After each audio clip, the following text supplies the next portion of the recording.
ครับวันนี้เราจะมาฝึกอ่านภาษาละนานะครับยุคอันที่เปิ้นบ่มีไม่เยอะไม่ขอจ้างนะครับประมาณ400-500 ปีที่ผ่านมานะครับเห็นไหมอ่ามันก็ยังว่านะครับไอ้ภาษาเรานี่มันเป็นยุคต้นๆของภาษาละนานะครับก็คือมันบ่มีไม่เยอะไม่จัดนั่นแหละก็เห็นไหมเปิ้นยังบ่ทันสร้างด้วยเห็นไหม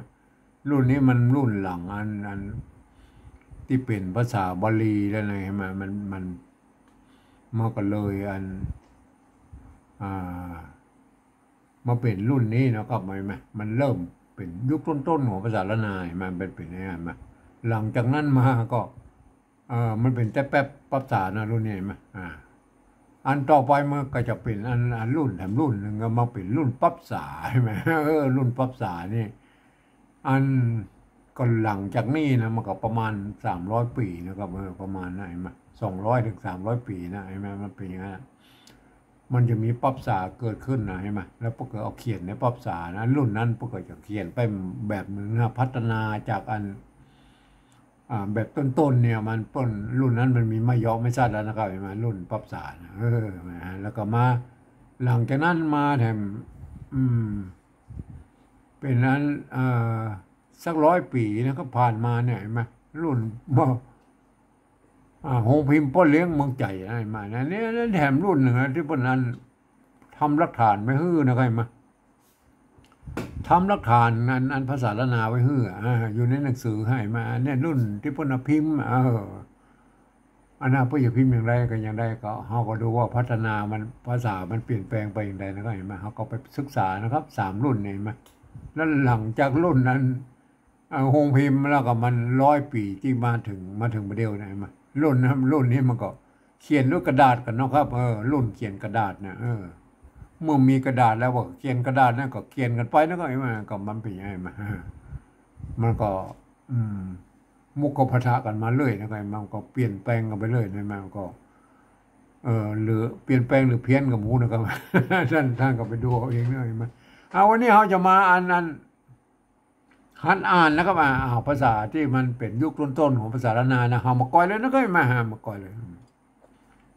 เอามาก่อนเลยนะก็ไอ้มันเนี่ยเอาอันนี้มันตัวนอกใช่ไหมอ่านตัวนอกนี่ก่อนนะอันนี้ตัวนอก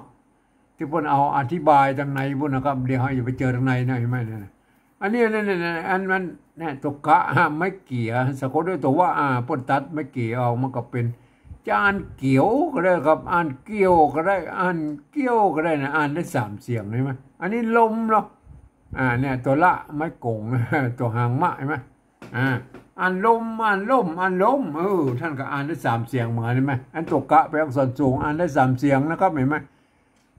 อันเกี่ยวเสียงจัตวานะเกี่ยวเสียงเอกนะแม่กันเกี่ยวเสียงเสียงโทพิเศษโทเมืองเห็นไหมอันตัวละนี่เป็นอักษรต่ำเห็นไหมอ่านลมเห็นไหมเสียงสมัญนะอ่านลมเสียงโทปกติไหมอ่านลมเห็นไหมเสียงตีได้3 เสียงเห็นไหมอักษรสูงกับ2 ต่ำเนี่ยก็แบ่งกันคนละ3 เสียงแล้วก็มาอันนั้นนี่จะอ่านไว้ได้แล้วก็อ่านว่าเกี่ยวลมเกี่ยวลมมันเกี่ยวลมกับเกี่ยวลมมันก็มันไม่ได้เรื่องมันต้องเกี่ยวลมครับเกี่ยวลมเห็นไหมอันนี้ก็ลมอันนี้อ่านเขาก็ได้อ่านเข้าเห็นไหมเนี่ยมันเป็นยังไงมันก็ลมเข้าลมเข้าเห็นไหมอันนี้เนาะอันนี้ไม่ไก่ตัวซ้ายไหมอันใสใส่ลมเข้าใส่ลมเข้าใส่ก็ได้ไหนเข้าใส่หรือเข้าใส่ก็แล้วแต่นะครับโอเคอันนี้เรามาอ่านทางในเลยนะครับอ่านทางในตุภะไม่กามีไม่ซัดไม่ซัดนี่มันแทนตุกะอยู่นี่หรือว่าแปลว่าอ่านเป็นอ่าน3 เสียงก็ได้นะครับอ่าน3 เสียงก็ผาผ้าผ้าหรือภาคก็ได้ยังได้ไหมอันน่าจะเป็นอันนี้อันไม่ไก่เอาบอกโอ้เนี่ยบอกว่าเนี่ยมันเป็นอะไรอย่างนั้นเนี่ยเอาอันนี้ไม่ไก่ตัวมะอันนี้พอลบไปแล้วนะเมื่อกี้นะเห็นไหมมันก็แสดงว่า อ่านไม้อ่านไม่อ่านไม้อันนี้นี่แหละภาคไม้งิ้วหรือผ้าไม้งิ้วก็มันจะภาคหรือมันเห็นไหมจะภาคหรือทากภาคหรือผ้าไม้งิ้วก็ยังได้นะไงไม่ผ้าไม้งิ้วไม้งิ้วแม่งิ้วตัวง่ะไม่กี่ตัวว่างิ้วผ้าไม้งิ้วอันนี้อย่างกองเห็นไหมตัวกะไม่ก่อมีตัวง่ายปนทัดตกไปกลางมนนะฮะอันกองเห็นไหมได้จำแล้วนะมันตัวนี้มันน่าจะเป็นอันนี้เนี่ยตัวขามันมีไม่เก่าหัวนึ่งเลยเนี่ยเข้าน่าจะเป็นกองเข้าเห็นไหมผ้าไม้งิ้วกองเข้าเขียวเขียวกองข้าวเขี้ยวแล้วก็เขี้ยวโอ้โหนี่มันผ่านแล้วนะกองนะครับเห็นไหมโทษทีกองข้าวเขี้ยวไหนมาแล้วก็ไปอันนี้มันเนี่ยคำว่าแถมเฮ็ดแล้วก็เฮ็ดเลยไหมนะเฮ็ดตัวนี้พวกเอาสบสะกดเลยไหมเฮ็ดเลยไหมเสียงเจตวายไหมพวกเอาตัวละก็คำนี้มันไม่เก๋เนาะมันก็จะเป็นปนอ่านได้หลายเสียงเลยจะเอาเฮ็ดก็ได้เฮ็ดก็ได้ไหมเนี่ยเฮ็ดอันนั้นนะตัวกะใช่ไหมอันนี้ตัวกะไม่ใช่ตะค่านะตัวกะตัวซ้อนตัวละใช่ไหมไม่กาตัวง่ายมันเนี่ยท่านยังอ่านไว้เลยนะก็ต้องอ่านว่าอันนี้มันเป็นสองพยางค์แล้วก็ไปเนี่ยเห็นไหมต้องอ่านว่ากะดังเฮ็ดก็ดังมันบางเตี้ยบนรุ่นหลังๆมาเฮ็ดกระดังก็มีนะครับอันมันกะดังก็มีนะครับกะดังอันนี้มันกะดังใช่ไหมเฮ็ดกระดังอันนี้ไม้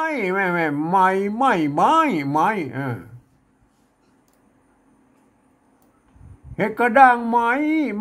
มาบหรือบอกอาจจะเป็นไม้ก็ได้นะครับมันจะเป็นไม้มาบเนี่ยไหม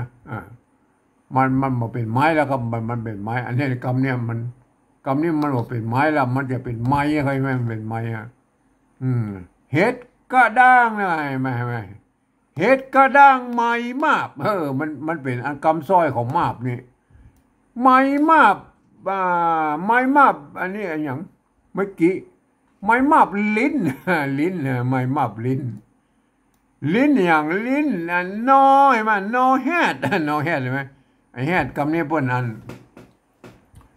บอกตัวละสะกดก็ไปมาเปิ้นเอาตัวสะบอสะกดใช่ไหมสะบอใช่ไหมแฮดโนแฮดอันนี้อย่างเครื่องนะกะละหงนะอ่านเป็นเครือนะก็เครือไม่ใช่เครื่องนะโทษทีมันมีตัวงะสะกดนะครับเครือ no head เครือนะก็อ่านว่าเครือนะไม่ใช่เครือนะครับเห็นไหมตัวกะละหงมันเอาเสียงคอนะครับเครืออย่างนี้นี่เข้าไว้ก่อนจะเข้าหรือเข้าอันนี้มันจมไม่กลัวใช่ไหมมีไม่กะจนร่มเนี่ยเห็นไหมเป็นไม่กลัวใช่ไหมมวกเข้ามวกไม่ตัวกะนี่มันนี่ไม่ชัดนี่มันแทนตัวกะนะก็เข้าอ่านได้แล้วนะตัวนี้จะเข้าหมวกเครือเข้าหมวกเครือเข้าหมวกคือเขาหมกนี่มาก่อนอย่างว่าน้องแฮดเอาน้องแฮดมาด้วยเอาเครือเขาหมกมาด้วยมันเปิดเอามาแปลงยาแล้วครับไอ้มาไปอ่านต่อแล้วกันมาอ่านต่อนะครับบรรทัดที่2นะครับอันนี้อันนี้อย่างกะปิบตัวกะหรือตัวปะกับบุกนั้นอันปิบมากกิบมากมันอันตัวกะก็ตัวปะอันนี้เนี่ยเดี๋ยวดูกะดูนี่อันนี้ก็กะไอ้มันอันนี้มันกะก็กิบกีบปิ๊บป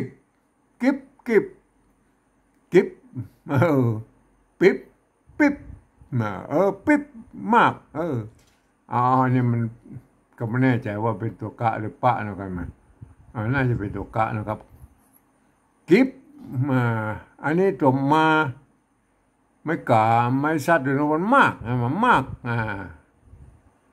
อันนี้มันกิฟมากลมนะครับลมอันนี้ลมเห็นไหมลมมันอย่างน่ะลมลมโอ้โหนี่มันรับนี่ลมลิ้นลมลิ้นอันนี้ดูลมลิ้นกู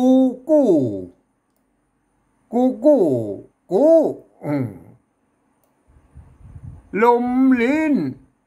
กู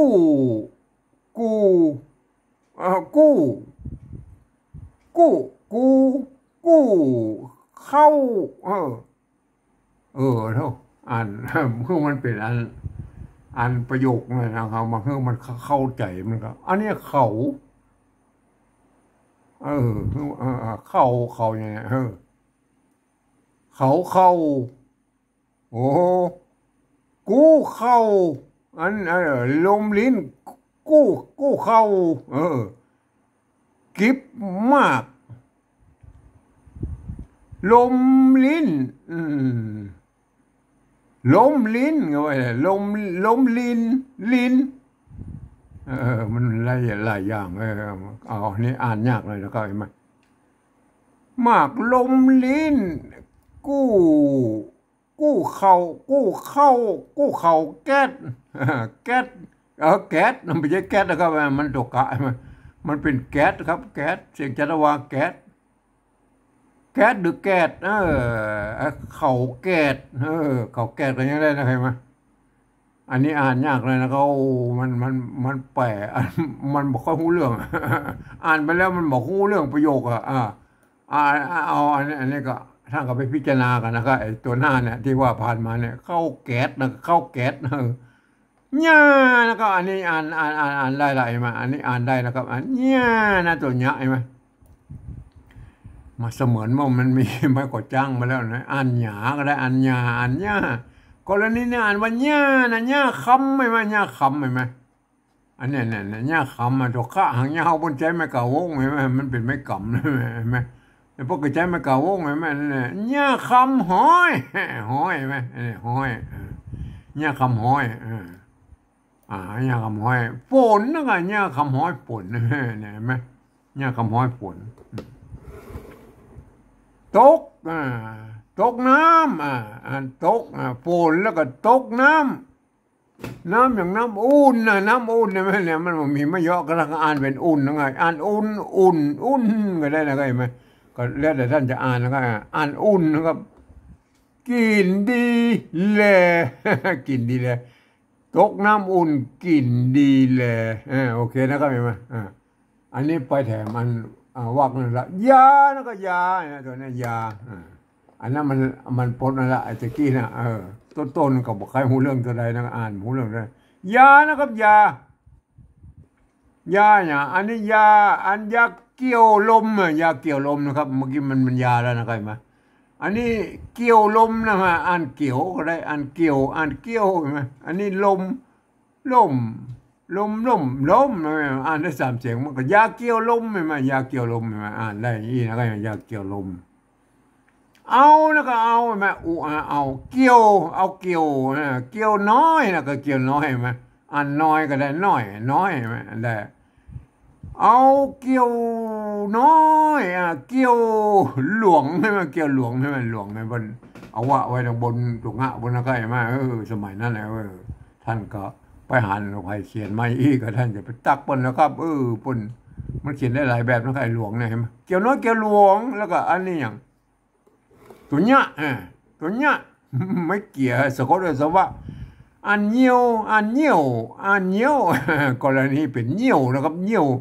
อันนี้ตัวมะไม่กูอ่านหมูนะเงี้ยวหมูนะเกี่ยวน้อยเกี่ยวหลวงเงี้ยวหมูแล้วก็เงี้ยวหมูมาโอเคนะใช่ไหมเงี้ยวหมูแล้วก็เงี้ยวหมูแล้วก็อันนี้อย่างอันนี้ได้บ่มีเนาะอะไรเนี่ยเงี้ยวหลวงอันนี้ก็หมูนะมันมีขีดอะไรอย่างหรือเปล่าเนี่ยที่เจาะเนี่ยบ่ฮามาแล้วโอเคอั อันนี้ผีแม่ตัวพระไม่กี่กับผีอ่านผีอ่านผีก็ได้มันก็อ่านน่าจะเป็นผีนะครับผีอย่างผีเสือผีเสือผีเสือผีเสือผีเสือผีเสือผีเสือแม่เป็นไหมผีเสื้อแม่ไม่เกิดก็ไม่เกิดนะบนใจรวมกันนะครับผีเสื้อนะครับผีเสื้อนะครับผีเสื้อผีเสื้อแล้วกับอันพักอย่างพักเนี่ยพักอันนี้มันพักใช่ไหมพักอันพักเปี่ยวพักเปี่ยวพักเปี่ยวเอาจะเอาอะไรดีนะครับ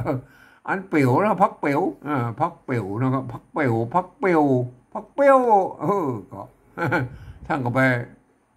พิจารณากันแล้วมันเปี่ยวพักเปี่ยวหรือพักเปี่ยวแล้วพักเปี่ยวแล้วอันสมัยนั้นมันอู้นะเขาก็ไม่ได้ยินได้ฟังละนะอันนี้พักเปี่ยวนั่นแหละพักเปี่ยวอันอันนี้มันมีตัวบะใช่ไหมบะมีไม่กงอยู่ข้างบนไม่ไก่อยู่ข้างหน้ามีไม่เกี่ยอยู่ใช่ไหมอยู่ข้างหลังนี่สะกดด้วยตัวง่ายอย่างนั้นอันอย่างอี้มันจะต้องบะมี2 ตัวละใบนะครับพักเปี่ยวพักเปี่ยวใบอันนั้นไม่เกี่ยอันเบี้ยงใบเบี้ยงใบเบี้ยงใบเบี้ยงใบเบี้ยงอันนี้เขี้ยวอันนี้มันอย่างว่านะมันเป็นอะไรกับบูนะใบเบี้ยงเนี่ยใบเบี้ยงก็ได้นะครับใบเบี้ยงก็ได้นะครับมันอ่านได้หลายอย่างใบเบี้ยงมันเขาก็บอกเข้าใจเนาะภาษาโบราณว่าจะว่าอย่างไรกับหูแล้วก็เขาก็อ่านไปตามนั้นนะครับแม่พักเปี่ยวใบเบี้ยงใบเบี้ยงใบเบี้ยงใบเบี้ยงใบเบี้ยงเขี้ยวกินใบเบี้ยงใบเบี้ยงมันเป็นอะไรใบเบี้ยงนะใบเบี้ยงใบเมี่ยงใบใบมันมาให้เป็นอันใบพืชชนิดหนึ่งใบเบี้ยงใบอันนี้เนี่ยใบเบี้ยงใบเบี้ยงก็หัวมันเป็นอะไรกับหัวมันเคยหันเหมือนเขี้ยวกินนะครับอันนี้อ่านได้แล้วเขี้ยวกินหายเนี่ยหายเขี้ยวกินหายแล่ไม่แหละแล่ตัวนี้มาเขาเคยหันแต่อันแล่ที่มันอันตะวัดห่างยาวๆไปนะครับอันนี้เปิ้นม้วนกับเปิ้นม้วนเห็นไหมเปิ้นขึ้นไปแล้วม้วนเป็นกลมๆอยู่นะเห็นไหมท่านก็หันไว้นะครับไอ้ตัวแลนี่มี2 แบบนะครับก็โอเคนะครับตัวต่อไปแล้วครับยาอันนี้ตัวยาไม่กะยานะครับอันยาก็ได้อันยาก็ได้ไหมอันยานะครับยาลมนะครับแม่ลมอ่านลมไหมยาลมอันนี้เหรออันนี้ตัวขาไม่เก่าหอนึ่งอยู่นี่จะอ่านเขาก็ได้อ่านเข้าเนี่ยมันอ่านได้3 เสียงเพราะฉะนั้นก็ต้องอ่านว่ายาลมเข้ายาลมเข้านะครับยาลมเข้าหอมตอบประทับมาเข้ายาลมเข้าไหนเข้าไหนมาเลื่อนหน่อยยาลมเข้าไส้นะครับเห็นไหมอันใสก็ได้อันไส้กรณีเป็นยาลมเข้าไส้นะครับเอาอันนี้ไม่เก๋อันนี้ตัวอย่างนี้ตัวก็ไว้ตัวอย่างนะเอาเอาเอ็นเอาก็มันตัวอย่างแน่นี่แหละพ่อรู้ว่ามันเป็นตัวอย่างอันตัวสะก็ไว้ได้อันนี้เดาบ่ถูกแล้วครับเดาบ่ถูกแล้วเอาอันนี้เดี๋ยวอ่านเขาอ่านไอ้ต่อไปก่อนลมนะลมเอาอย่างลมลมเป่าเอาลมเป่าเอาลมเป่า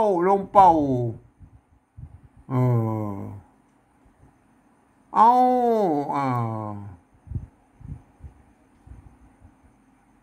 อันนี้หมูมันรับนะอ่านบอกเอาลมเป่าเลือดได้ไหมเลือดเป่าเลือดนะเลือดได้ไหมเป็นยองมันเลือดนะมันอันภาษาบ้านเฮามันเลือดนะครับเนี่ยไม่ใช่เป่าแล้วก็อันนี้เป่ากลับมาเอาลมแล้วก็เอาลมเป่าเลือดนะมันเป่าเนี่ยมันเป็นใบเป่าหรอเป่าเลือดนะเป่าเลือด อ่าเป้าเลือดเป้าน้อยแม่มันเป่าก็ได้เป่าก็ได้เป่าก็ได้เป้าอ่านกรณีนี้อ่านว่าเป้านะครับเป้าเลือดเป้ามันเป็นใบเป้านะครับเป้าเลือดเป้าน้อยเป้าเลือดเป้าน้อยมันมีหลายชนิดแล้วก็เป้าตองแตกใช่ไหมนะเป้าตองแตกเป้าเลือดเป้าน้อยเป้าตองแตกอันนี้กับเป้าใช่ไหมแม่เป้าอันนี้ถ้าจะเป้าแล้วก็เห็นไหมอันนี้จะเป้าละเห็นไหมเป้าอันนี้หรออันนี้เห็นก็ตัวหานะอันตัวว่าเห็นไหมเขาก็เดาเอานะว่าไอ้จังรูปนี้มันให้เป็นตัวละก็ตัวงะเนาะเอาเป้าหลวงเขี้ยวหน่อยเป้าหลวงเขี้ยวนะก็ไม่มาเดาเอานะครับตัวนี้เดาเนี่ยเดาเพราะว่าเขาหันไอ้หลวงบ่เขียนอีแล้วเอาหันตัวหาตัวว่ามันอยู่ตรงบนเนี่ยหลวงก็แล้วกันเอาโอเคนะครับเดาเอาพ่องก็ได้ไงมาอันนี้มาถึงตัวนี้ไหมตัวพระไม่สัตว์ตัวละใช่ไหมตัวละตัวดะไม่กี่ไหมท่านจะอ่านไว้ได้เนี่ยมันก็อ่านไอ้ตัวนี้มันอ่านได้สองอย่างเลยไหมอ่านว่าเป็นสองพยางค์ก็ได้อ่านว่าพระนันอันหรือว่าพันละใช่ไหมอันดีใช่ไหมอ่านว่าพระนันดีหรือพันละดีก็มันอย่างไรนะภาษานั้นเขาก็โม้ยว่าเลยนะพันละดีหรือพันดีพระนันดีเอาพระนันดีเอาพระนันดีก็แล้วกันพระนันดีหรือพันละดีก็ท่านก็ไปแปลคนเดียวเอานะก็เอาเนี่ยมันอันตัวบะสักนี่มันตัวลับๆนี่มันถ้าจะเป็นไม้ไก่ครับใบนะก็เอาใบนะครับพันละดีเอาใบกอกใช่ไหมใบกอกใช่ไหมเนี่ยไม้ก่อฮะอันตัวกะนี่มัน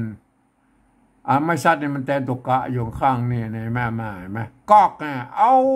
ใบกอกหลวงใช่ไหมหลวงใช่ไหมแต่เกี่ยวหันอันตัวหะตัวว่าอยู่ข้างบนเนี่ยเขาหันสองตัวรูปเขาก็เดาเราเป็นหลวงก็แล้วกันเนี่ยหลวงกอกหลวง3 ใบ3 ใบ3 ใบตัวคะไม่กะ3 ใบอันนี้มีอัน3มันปนเขียนบ่ครบกับอันขาก็ได้ขาใช่ไหมใบขาใช่ไหมเอาใบขา3 ใบนะ3 ใบ3 ใบเอานะก็เอาเลยเอา3 ใบเอาเลยเกิงอันนี้เกิงอันเกิงไงแม่ได้3 ตัวนะอันนี้น่าจะเป็นเกิงครับเกิงใบนะกับแหลกเกิงใบเอานะก็เอาอันนี้เอาแน่นอนละอันนี้รออันนี้รออันนี้จะว่าใด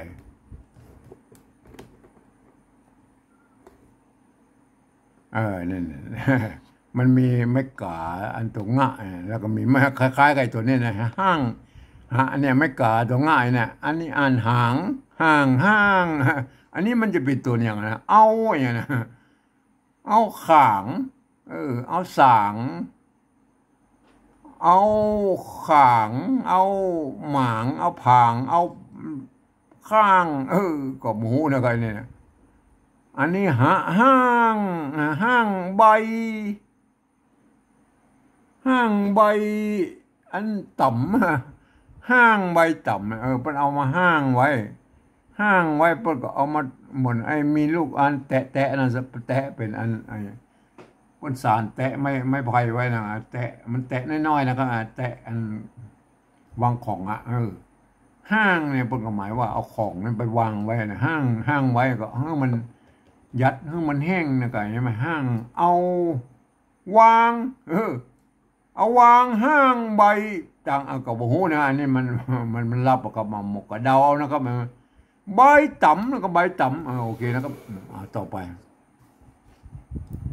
ใบต่ำแล้วก็ใบต่ำเนี่ยต่อไปแล้วก็น้ำนะครับใบต่ำน้ำเห็นไหมเนี่ยน้ำตัวน้ำไม่กะตัวกลางมนก็เป็นตัวน้ำนะน้ำก็น้ำก็มันออกเสียงน้ำนะครับน้ำอันนี้นะอันตัวมะไม่ก่อใช่ไหม อ่านหมออ่านหมออ่านหม้อ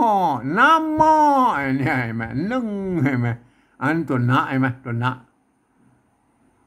อันไม่เกือไม่เกือไม่เกือไม่หมอมีไม่เกือบ่มีนะครับเดี๋ยวมันจ้องใจนึ่งไม่ใช่จ้องใจไม่เกือนะครับสมัยนั้นผู้ใจไม่เกือนะครับเห็นไหมเนี่ยบอกแล้วเห็นไหมไม่เกือไม่เกือมันใจรวมกันนะครับก็คือเอาไม้กี่มาเขียนนี่เราเอาไม้ส่องน้อยเนี่ยตวัดไว้ตรงกลางนั่นไหนอันนี้คือไม่เกือโบราณมาเขียนนี่ได้ไหมเห็นไหมสะกดด้วยตัวง่ายไหมอันหนึ่งอันหนึ่งอันหนึ่งเนี่ยมันได้3 คำก็อ่านไปแล้วนะก็น้ำหม้อนึ่งน้ำหม้อนึ่งนะเห็นไหมโอเคนะครับน้ำหม้อนึ่งน้ำหม้อนึ่งอันนี้รออันนี้อย่างไรอันนี้ไม่เก่าเนี่ยแต่ตัวอันนี้มันเป็นอะไรอย่างกับหูเนี่ยอันนี้เอาอ่านไปก่อนอันนี้ไม่เก่าแต่ไม่เอาน้ำหม้อนึ่งอันนี้ตัวละนะครับไม่กูใช่ไหมมันสะกดด้วยตัวหางบะอยู่เนี่ยรูปนะครับอันน่าจะเป็นเข้ารูปนะครับน้ำหม้อนึ่งเข้ารูปเนื้อใช่ไหมเนื้อใช่ไหมมันอ่านเนื้อก็ได้อ่านเนื้อก็ได้อ่านเนื้อก็ได้รูปเนื้อคิงอะไรคิงใช่ไหมคิงนี่มันดิ้นบอกแล้วคิงใช่ไหมคิงใช่ไหมคิงใช่ไหมอันเนื้อใช่ไหมนะรูปเนื้อคิงลงแลโอเคนะโอเคนะใช่ไหมตัวต่อไปนี่มันเป็นยังไงเนี่ยมันมีสระใช่ไหมมันไม่คะนะอันนี้ตาอันนี้ก็ได้จะเป็นตัวดะแล้วก็ไปมาดะมันหัวบยักขาตาดะมาตาใช่ไหมนะถ้าจะเป็นคาถาพวกนั้นก็แลอย่างแลยานะก็ยาลมยาลมเขาพิจารณาตัวไหนเนี่ยเราไม่ก่อใช่ไหมไม่ก่อเนี่ยมันเมื่อมันไม่ตัวสุโขแล้วมันตัดไม่กังมนออกใช่ไหมแสดงว่าอันตัวลับๆอยู่นี่มันจะเป็นตัวยังมันก็ท่านก็ไปเดาเอานะครับมันอยู่ทางหน้าเพศแม่เนี่ยอยู่ทางหน้าเพศเนี่ยเพิ่นเขียนมันรับแล้วเพิ่นก็เขียนไว้อยู่ทางหน้าเพศแม่เนี่ยโทษทีนะครับเนี่ยมันเป็นตัวละสะกดก็ไม่เนี่ยตัวละสะกดลมก้อนอะไรมาไปดูแล้วโทษโอ้โทษทีโทษทีนะครับลมก้อนนะครับลมก้อนก้อนแล้วก็เนี่ยก้อนตะกี้เนี่ยโทษทีนะครับมันอย่างว่ามันเผลิดไปนะครับยาลมก้อนเสียบมันเนี่ยเสียบไปมาตัวเสียมีตัวบะอันสะกดมันก็ออกเสียงเอกเลยนะครับเสียบนะครับเสียบเอาแล้วก็เอามาเอาอย่างเอาหากใช่ไหมตัวละไม่ซัดไม่กาใช่ไหมตัวละไม่ซัดไม่กานะครับใช่ไหมเนี่ยหากเอาหากนะครับเอาหากนะครับเอาหากอย่างหากจามังนะครับหากจามังหากก็จามังเนี่ยมันออกเสียงจานะมันจะชานะไงมันชานะมันไทยนะครับเอาหากจามังจามังจามังจามังกันแล้วกันโอเคหากอันตกข้าออกกำตัวว่าหากแขวงนะครับตัวขานะไงมั้ยอันขาแขวงขานี่มาเข้านะครับมันน่าจะเป็นแขวงขาถึงหักแขวงถึงหักขานะควายนี่อันนี้ไม่ไก่ตัวข้าเราว่ากำอ่านควายนะครับข้าควายอันนี้อย่างตัวง่ะไม่กูงูน้อยควายงูน้อยเขี้ยวกินโอเคแล้วนี่มันเขี้ยวกินแล้วเขี้ยวกินหาย แลไหมแลเอาละโจทย์เราอ่านบรรทัดต่อไปนะครับบรรทัดต่อไปอันนี้มันอันประโยคต่อไปแล้วยาลมอันนี้อย่างขางเห็นไหมอันขางก็ได้อันข้างก็ได้อันข้างก็ได้ยาลมขางขางก็เป็นไข้นั่นแหละยาลมขางเข้านะก็เข้าเห็นไหมเข่าก็ได้อันเข้าก็ได้กรณีอ่านว่าเข้ายาลมขางเข้าใส่อันใส่ก็ได้อันใส่ก็ได้อันใส่ก็ได้กรณีนี้อ่านว่ายาลมขางเข้าใส่อย่างใส่ตาใส่ตาอันนี้อย่างใส่ตาแล้วก็อันไม้ใส่ตาไม้อันนี้มีสองไม้ครับตัวสะเนี่ยมีไม่กี่ก็ไม่กูอ่านไว้เลยตาไม้สีสุแล้วก็ไม้สีสุก็อ่านไปอ่านมาก็มันเนี่ยแหละมันมีสองไม้จะอ่านเนี่ยแหละมันก็ต้องอ่านว่าไม้สีสุนะครับไม้สีสุสามตาเห็นไหมสามตาอันนี้มันภาคหรือผ้าจำตาผ้าควายภาคควายละตัวละนี่ไม่กาหางหน้าอยู่ตรงนี้ไหมนะควายลานอันนี้ตัวหาไม่กูหูควายภาคควายลานหูเขี้ยวอย่างเขี้ยวกินใช่ไหมเขี้ยวกินอันนี้กินมันได้สามเสียงมันเขียวเห็นไหมอ่านได้สามเสียงมันแต่เวลาอันอยู่ในบริบทนี่อ่านว่าเขี้ยวกินหูเขี้ยวกินโอเคนะเอาบรรทัดสุดท้ายนะครับวันนั้นสุดท้ายนะไม้เกตัวปะตัวหน้าเห็นไหมปนอ่านว่าเป็นอะไรเนี่ยเห็นไหมท่านปกเข้าใจไว้นะครับเป็นโบราณปกเขียนเต้าอีนะปนมีไม้สั้นนะครับปนมันมีไม้สั้นนะครับสมัยนี้ก็แหกกระแตกเอาไม้สั้นก็ไปใส่หน่อยเป็นกับเย็นน่ะท่านหันก็ว่าไก่ห้องนะครับมันจะเพี้ยนกับไปใหญ่นะก็อันโบราณพวกเขียนเต้าอี้นะครับเอาเป็นแล้วก็เป็นอันนี้อย่างจ้าเห็นไหมตัวจ้าไม่กากอันจ้าเป็นจ้าก็เป็นชานั่นแหละครับเป็นจ้าอันนี้อย่างเป็นจ้าเนี่ยถ้าจะอันเป็นปวดเมื่อยอย่างเป็นอันบอกใครหูซึกนะเป็นชาเป็นจ้านะอันนี้อย่างตัวละไม่กาอ่านว่าลากก็ได้นะไม่ซัดเนี่ยมันแทนตัวกานะหรือล่าก็ยังได้นะก็ล่าลมครับล่าลมเห็นไหมหรือลากลมเห็นไหมก็อ่านได้สองแบบนะครับเห็นไหมมันก็มีเหตุผลของเปิ้ลนะครับแม่ลากลมเป็นจาลากลมอยู่แลอันนี้อยู่เนี่ยอยู่ก็ได้นะครับอ่านว่าอยู่ก็ได้อ่านว่าอยู่ก็ยังได้แล้วกันมากรณีนี้มันอ่านอยู่ยายังยากอยู่แลนะอยู่แลนะโอเคนะครับอ่านต่อไปนะครับยานะครับนี่ยาเห็นไหมตัวยาเห็นไหมอ่านยาก็ได้อ่านยาก็ได้กรณีนี้อ่านว่ายานะครับยาอันนี้ตัวยานี่เพิ่นเอาอย.ไปเทียบเอามานะครับถ้าท่านปริวัติกับท่านก็ปริวัติ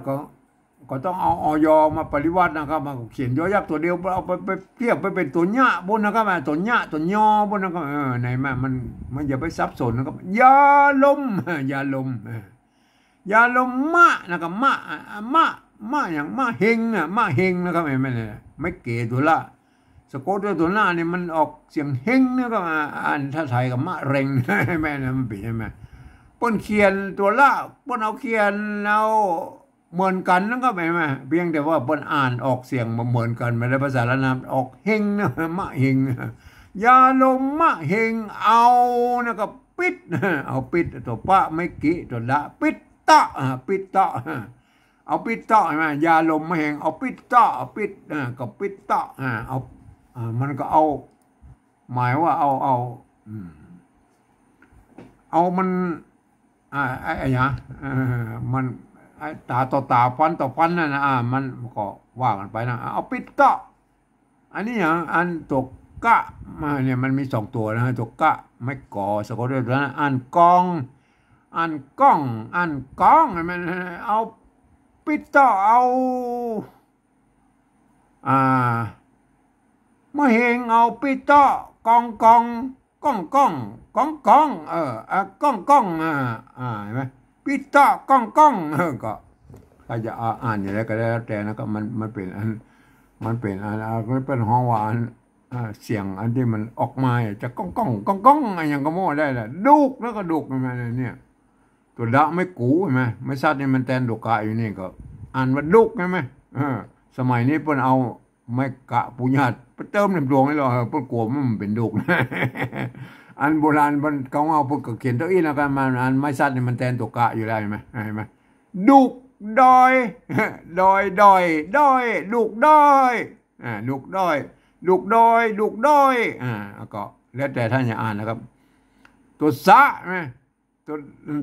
อันนี้ไม่เก๋ตัวดะหางน่ะสะเด่นอันนี้อ่านได้สะเด่นเ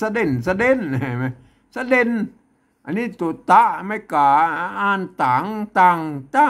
สะเด่นตังก็แล้วกันสะเด่นตังโอเคนะครับไหมครับวันนี้มันก็ก็อ่านได้ตัวอีแม่เนี่ยมันเป็นยังไงเอามาดูไอ้ตัวนอกนี่นะเนาะจิตตัวนอกมันมาเขียนนะอันนี้อย่างนี้เลข2อันนี้เลข6นะ16อันนี้อย่างตรงไม่กางา16งา16พระนันดีหรืออันพันละดีก็แล้วแต่ท่านจะอ่านแล้วก็มันอ่านได้2แบบมันก็เห็นไหมมันผมก็เข้าใจภาษาโบราณไม่ไหวเลยนะพระนันดีกับพันละดีนะพันละดีเอาโอเคนะครับอันนี้อย่างลมเนี่ยลมใช่ไหมอันลมก็ได้อันลมก็ได้ไหมอันลมก่อนนี้มันเป็นลมนะมันเป็นอันลมขึ้นลมตั้งลมอย่างนั้นลมอย่างลมก้อนยังไงมาอันก่อนก็ได้อันก้อนเนี่ยมันกรณีอันว่าลมก้อนนะก้อนตัวนี้ไม่เกี่ยสะกดด้วยตัวบะลมก้อนเสียบเนี่ยแม่เนี่ยมันหูเรื่องกันเลยอ่านแล้วมันหูเรื่องอะไรไหมลมอันนี้ไม่เกี่ยครับลมมันอย่างเนี้ยไม่เก๋ตัวขาแล้วมันมีไม้สองน้อยกับโคตรเอาไม้สองน้อยอันกับไว้บนนี่แสดงว่ามี2ตัวเนี่ยเป็นว่าอย่างนี้ไหมมันเป็นอย่างนี้ไหมลมอย่างลมเขลมเขลมเขลมเขลมเขลมเขลมเขอันนี้อันอย่างอันไม่ไก่อ่านตัวนี้ก่อนใส่ก็ได้ใส่ลมเคใส่ลมเข้าใส่เล่มลมเขใส่น่าจะเป็นเขใส่ลมเคใส่ก็มันแล้วแต่มันจะเคใส่อันเนี้ยก็แล้วแต่ได้มาอันนี้อันมันไม่ใช่อันที่ในประโยคที่บนเขียนนะมันเป็นพื้นที่ที่มันว่างอยู่พวกก็เลยเอามาปริยายเหตุซะหน่อยนะก็เห็นมันเป็นไงไหมอันนี้เป็นลักษณะของภาษาละนาของอันยุคอันต้นของภาษาละนาแล้วก็เปิ้นก็เขียนกันอย่างอี้นะเห็นไหมเนี่ยมันปุ่มมันมีไม่เยอะไม่ซัดอะไรเนี่ยแต่ก็อ่านเอานะครับท่านก็พวกอ่านเอานะครับอันคนที่บนเฮียนอันแบบใส่ไม้มานะครับกะกี่กุ๊กเก๋ๆเนี่ยกำไก่เนี่ยนะมันก็ว่าอันนั้นถ้ามาอ่านนี่มันแท้ยากพ้องเพราะมันใส่ไม้มานะครับมันโมโหว่าจะพันไปอย่างไรนะก็เห็นไหมมันเดาถูกเลยมาอันนี้เอาอันเฮียนแบบผมนี่ผมแบ่งเป็น2เพิกแล้วครับอักษรสูงเพิกหนึ่งอักษรต่ำอยู่เพิกหนึ่งเห็นไหมอักษรสูงนั่นเป็นพันได้3เสียงเห็นไหมอ่านเสียงเสียงเอกแล้วก็เสียงโทพิเศษทั่วเมืองแล้วก็เสียงจัตวาเห็นไหมอักษรต่ำนะพวกก็พันได้3เสียงเห็นไหมก็อันเสียงสมัญเห็นไหมเสียงโทปกติเห็นไหมแล้วก็เสียงตีเห็นไหมเนี่ยมันก็มีตัวระบบของภาษาละนามันมีระบบ6เสียงแล้วก็เห็นไหมเบิ้ล เปิ้นแบ่งเป็นอักษรเนี่ยเปิ้นห้องว่าเปลี่ยนกันเยาะเปลี่ยนกันซัดกันเยาะกันซัดก็คือใส่ไม่เอกไม่โทนั่นแหละเห็นไหมอันพอดีไอ้รุ่นนี้มันมีไม่เอกไม่โทเดี๋ยวเปิ้นสร้างไว้แล้วสร้างระบบไว้แล้วเห็นไหมเห็นไหมก็ท่านก็พันไปตามนั้นนะเพราะว่ามันมันพันได้3 เสียงอะท่านก็พันแล้วก็อ่านก้อยนะมันจะเข้าแก๊บก่อนนะเข้าแก๊บก่อนถ้าเข้าแก๊บก็เอาโอเคนะครับบางกรรมเขาก็ยังโมโหแต่ว่าอันโบราณไม่ว่าอย่างนะครับก็อันที่ผมแปลบอกแล้วขอโทษทีนะครับก็ท่านก็ไปพิจารณากับเราเองนะว่าอันนี้ผมแนะนำว่าการอ่านมันเป็นอ่านกันอย่างอี้นะครับเห็นไหมเนี่ยวิธีอ่านอันแต่แป๊บยาโบราณเพิ่นนะครับเนี่ยอันนี้วิธีอ่านมันเห็นไหมท่านก็ไปหัดอ่านเอานะครับหัดใส่อ่านเอานะครับก้อยๆอ่านไปแล้วก็แรกๆมันอาจจะบ่เข้าใจหรืออันมันบะเนี่ยเจ้านะก็ก้อยๆอ่านไปเป็นวัน3 วัน 5 วัน 10 วัน20 วันเดือน1 2 เดือน3 เดือนก็ว่าไปอ่านเอาจะอ่านจนได้นะครับแม่เมื่ออ่านจนได้แล้วปั๊บท่านจะหูว่าอ๋ออันคนเท่าอันสมัย400-500 ปีพูดแล้วบรรพบุรุษของเราผู้เขียนอันภาษาละนาทิ้งไว้นะอันนี้เหรอนี่คือต้นสำรับของภาษาละนานั่นแหละบัดเดียวจะไปเพ้อกับไปนักนะครับอย่าไปเพ้อกับไปนักหันไปพ่ออันภาษาอันปู่ย่าตาทวดอันที่เพิ่นเขียนไว้อันสมัยดึกดำบรรพ์หน่อยนะครับไม่400-500 ปีที่แล้วแล้วมันหลังจากนั้นมาเป็นอันประมาณ300 ปีที่ผ่านมาเนี่ยมันเกิดพับษาขึ้นมาแล้วครับเมื่อเกิดพับษาขึ้นมาแล้วนะเปิ้นก็พัฒนาเอาไม่เอกไม่โทก็คือไม่เยาะไม่ขอจ้างมาใส่แล้วก็รุ่นนั้นมันมีไม่เยาะไม่ขอจ้างไหลมาไหมเปิ้นก็พัฒนามาใส่มันก็เขียนกันไปมันก็อ่านได้ง่ายหน่อยใช่ไหมแต่อันรุ่นนั้นก็ยังมีไม่กือนี่พวกก็ยังใจร่วมกันอยู่นะครับเห็นไหมใจร่วมกันอยู่นะครับเห็นไหมก็ยังเปลี่ยนมาหมดเด้อนะเห็นไหมเปลี่ยนมาหมดได้ไหมแต่อันสระบางตัวแล้วพวกก็จะสร้างขึ้นมาสระเสียงสั้นเสียงยาวนะเห็นไหมพวกก็จะพยายามสร้างขึ้นมาแต่ก็ยังบ่ครบเด้อนะครับยังบ่ครบเด้อเห็นไหมรุ่นนั้นแหละรุ่นปรับษาเห็นไหมพวกสร้างไม่เกะไม่เกะไม่เกะไม่เกี่ยไม่อะไรอย่างเนี้ยมันเพิ่มขึ้นมาแล้วก็มาแล้วก็มันก็เป็นการพัฒนาอย่างหนึ่งนะท่านก็ไปศึกษานะครับอย่าไปจะไปบิดเบี้ยวจากอันโบราณฮือนักนะครับเห็นไหมแล้วหลังจากไอ้รุ่นปรับษาน่ะมันก็มาถึงไอ้รุ่น100 ปีที่แล้วที่ผ่านไปแล้วนะครับมันรุ่น100 ปีที่แล้วเห็นไหมก็ประมาณสงครามโลกนะปี88นะปี87-88ไหนมาอันนี้มันรุ่นนี้มันเป็นรุ่นที่เปิ้นอ่านโฮงพิมพ์ป้อเลี้ยงเมืองใจมันยังมีอยู่นะครับเนี่ยฝรั่งมันเข้ามาแล้วครับฝรั่งมันมาฝรั่งมันมาอันก้าไม้นะครับแปลงอันบริษัทบอร์เนลอยู่นั่นน่ะบริษัทบอร์เนลอยู่เนี่ยในเมืองเนี่ยแล้วก็เปิ้นก็ทำไม้สักไม้อย่างการขนออกนอกติ๊กๆไอ้มันเนี่ยบริษัทบอร์เนลก็มันเป็นง่ายมาอันรุ่นนั้นน่ะมันป้นจะพิมพ์แล้วนะครับฝรั่งพวกก็ภาษาละนาว่าปีพวกก็เอาภาษาละนามาพิมพ์ก็เป็นป้นเลี้ยงโฮงพิมพ์ป้นเลี้ยงเมืองใจนะไอ้มันนั่นมันเป็นยังไงมันโมโหไปผมก็โมโหความสัมพันธ์ไปอย่างไรนะก็ไอ้มันแต่ฮู้ว่าไอ้รุ่นนั้นมันเป็นโฮงพิมพ์ป้นเลี้ยงเมืองใจนะ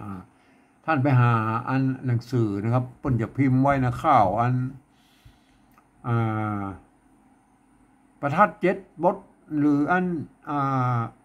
ข้าวอย่างอภัยมณีเห็นไหมมันมีหลายอย่างนะมันข้าวอันยังสบายหงพระคำหงอันยังหงหินหงอันยังพวกก็พิมพ์ไม่หมดนะครับท่านไปแยงพอนะครับว่าเป็นลักษณะการพิมพ์ของเปิ้นการเขียนการพิมพ์ออกมาเปิ้นใจอักษรแบบใดนะตัวนั้นอยู่ที่นี่ตัวนี้อยู่ที่นั่นอันนี้เปิ้นเขียนอย่างนั้นอย่างนั้นเขียนนี่แม่ท่านก็ไปพิจารณานะครับแล้วหลังยุคที่4ยุคที่4ก็คือยุคต่ำกว่า100 ปีลงมาหลังจากอัน หงพิมพ์พวกเรื่องเมืองใจมันบ่มีเลยมายุคนั้นก็คือต่างคนต่างเขียนกันแล้วก็มารุ่นหลังๆนี่มัน100 ปีลงมาเนี่ยมันมีกระดาษด้วยนะก็มาก็เขียนกันไปนะว่าเขียนในกระดาษนะอันนี้เนี่ยมันต่างคนต่างเขียนต่างงานนั้นมุกกับปะทะกันมาแล้วก็ไปมามุกกับปะทะกันมาเรื่อยๆมันมีหลักฐานในอย่างมาว่าแล้วรุ่นหลังๆนี่อู้กันยากแล้วครับว่าอันนั้นผิดอันนั้นถูกมันต้องมาจี้แจ้มันต้องมาจี้ใส่กันนะครับไอ้รุ่นหลังๆหลังจากยุคอันพ่อเลี้ยงเมืองใจมาหน่อยมามันไม่ใช่หลักฐานที่มันจะต้องเอามาอ้างอิงกันได้แล้วนะครับมั้ยหลักฐานที่อ้างอิงที่เอามาอ้างอิงได้นะก็คืออันหลักฐาน400-500 ปีคือในแต่แป๊บยานะครับอันนี้พวกคนเฒ่าบ่เขียนไว้ได้นะครับแล้วก็ในป๊อบสานะครับในป๊อบสาอันข้าวต่างๆที่เพิ่นเขียนไว้นะก็เนี่ยในป๊อบสานะแม่นั่นก็มาอ้างอิงได้ว่ารุ่นนั้นน่ะรุ่น300 ปีที่แล้วนะแล้วก็อันไผมีหนังสืออันที่อันป้ออ่านหงพิมพ์ป้นเหลืองเมืองใจมาอันป้นพิมพ์ไว้มาอันนั้นอะไรมั้ย3หลักฐานนั้นเนี่ยท่านเอามาทกมาเถียงกันได้นะครับว่าบ่เขียนอย่างใดนะครับตำอย่างนี้ลงไปมันต้องมาเถียงกันนะครับแบบมันต้องมาเถียงกันมันมั่วก็ไม่หมดแล้วครับมันมั่วก็ไม่หมดแล้วท่านโปรดเข้าใจไว้ด้วยนะภาษาละนาเนี่ยประเดี๋ยวนี้มันเพ้อกันไปใหญ่แล้วนะครับมาก็ท่านอันที่ผมมานี่ก็พยายามจะประคองให้มันอยู่นะครับว่าอันภาษาละนาเก่าๆปนเขียนกันนี้เนอะนี่บ่อยากจะคือมันเพ้อกันไปใหญ่นะครับเห็นมั้ยหมู่เฮาควรจะรักษากันไว้นะครับผมก็บรรยายไปเรื่อยๆนะครับฮู้อันหยังมาก็บรรยายไปเรื่อยๆนะครับเห็นมั้ยครับถ้าท่านมีอันหยังสงสัยก็ถามมาได้นะครับถ้าผมฮู้ผมก็จะตอบนะถ้าบ่ฮู้ก็โป้งไม่โป้งมาก่อนนะเอาครับวันนี้ผมก็ขอบรรยายเพียงแค่นี้นะครับ